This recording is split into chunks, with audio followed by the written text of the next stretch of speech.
from Buttering the Wind, which is my most recent book, and When God Gets Drunk, which is an older book, but it's got a Burning Man poem in it, and Burning Man's going on at the moment. I was never able to go because, I can't handle the physical thing. But if you're a poet, you can go anywhere in your head, so I tried to write it down. Told I did it okay. And then a couple of new ones.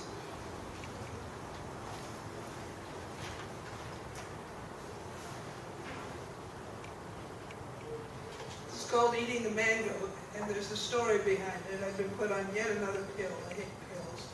And the rule, you couldn't eat anything till an hour after the pill. And I just got this gorgeous mango, which was mangoing in the kitchen. Mango, you can't. So I wrote the poem to pretend I was eating it. I am eating a mango with many paper towels, getting the sweet, sticky stuff all over me. I am a child eating a mud pie of the sun and not interested in all the things I'll understand when I grow up. I didn't anyway. My fingers are in the sun. My cheeks are smudging and not shining. Civilization hides in other corners of the room. The city of Byzantium with its spires, the city of New York with its skyscrapers, both sing enticingly from their corners, but it all goes over my head. I am a child digging into a mango the way I dug to China in my backyard. The other side of the world is always close enough to my hands. Me and the juicy sun, we understand each other. My throat throbs with slippery mango chunks. I knew I'll be scolded for the happy orange stains all over my nice new shirt. I don't care. I am a child. I am always a child. The sun is always right within reach, bulging to be eaten. I played with mud pies of earth. They say I was a mud pie in a garden once. Now I'm playing with a mud pie of the sun. The sky sun pours in the window, asking what took me so long. I tell it how good it tastes. I want to put the whole world in my mouth the way they tell me not to. I am a child outside of time, eating mango and being eaten.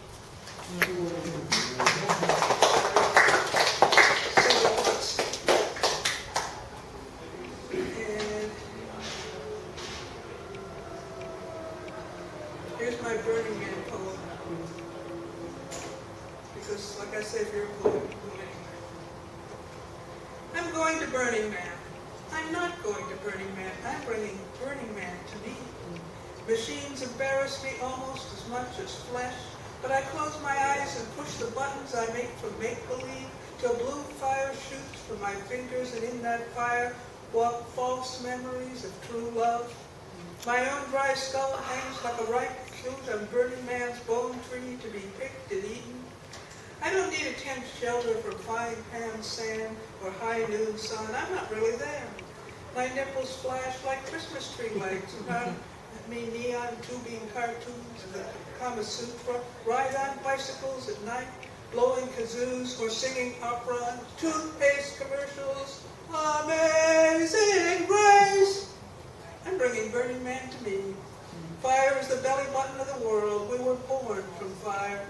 A tribe of techno-shamans, children playing with matches, lovers riding lightning at each other, skin flashing like a fireworks display. We burn the sky, Prometheus's groupies, and always some groupies for his vulture. The only proof I have that what they do isn't magic is they can't wait to tell me how it works. I can't understand and don't care. My Burning Man is magic because it's mine. The arms that aren't holding me hold on forever. I don't have to hoard supplies of bottled water. I can stop any time and fill a glass from the kitchen. I don't feel the stars' cold nails crucifying me all night through a sleeping bag with no protection from the wind off my own grave. Or do I? I'm bringing Burning Man to me. A Buddhist monk burns himself for justice. The giant wooden figure at the end of Burning Man burns for freedom. Until the two are one, all our words are ashes. The Buddhist monk dies in fire. The chanting crowd at Burning Man sets everything on fire looking for life. Holograms, grand pianos, towering carved condoms, sculptures made of hubcaps, grandfather clocks, and rubber dinosaurs. Life must be around here somewhere. We've all heard of it. Even I have heard of life. I'm bringing Burning Man to me, laughing, weeping, almost spraining the mind's muscle. We use gold and red paint to paint a soul over our naked bodies. Druids use blue paint for pride in war, and at Burning Man, the war is with God. Sparks fly upwards. Will one spark catch in God's long white beard? Just one? And before God blows us out like candles on a birthday cake, is there time to make a wish?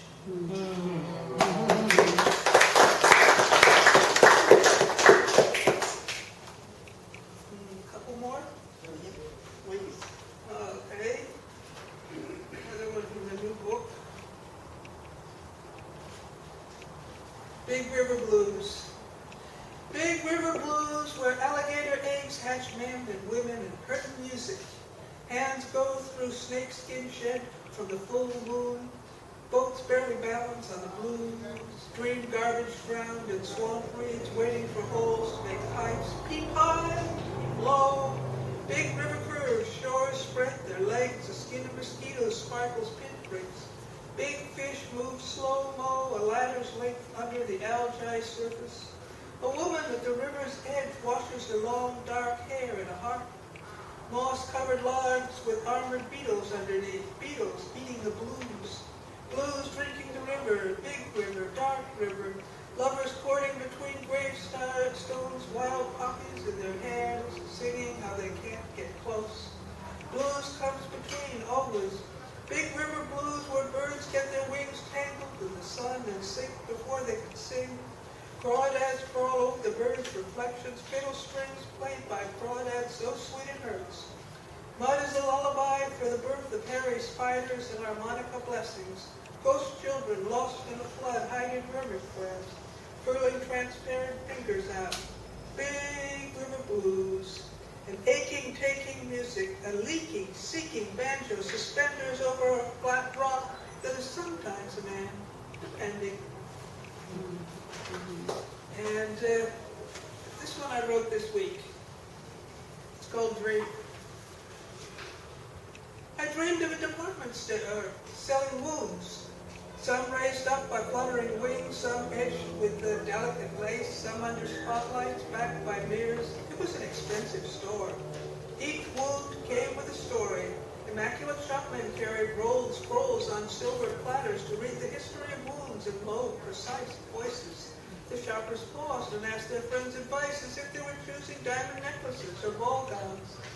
Some of the wounds still bled. Some had healed scars that ached in winter. Veterans also shopped there, feeling their own wounds were out of fashion and wanting something better. Drinking fountains ran with bright red blood. Broken hearts dangled from chandeliers.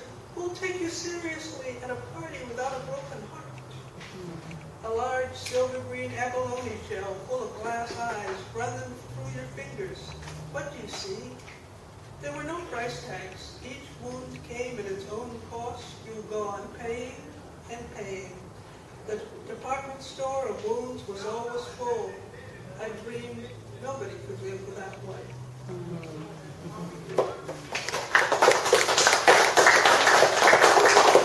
And one more, this is going to be in my new book called Night. Golden Pillow.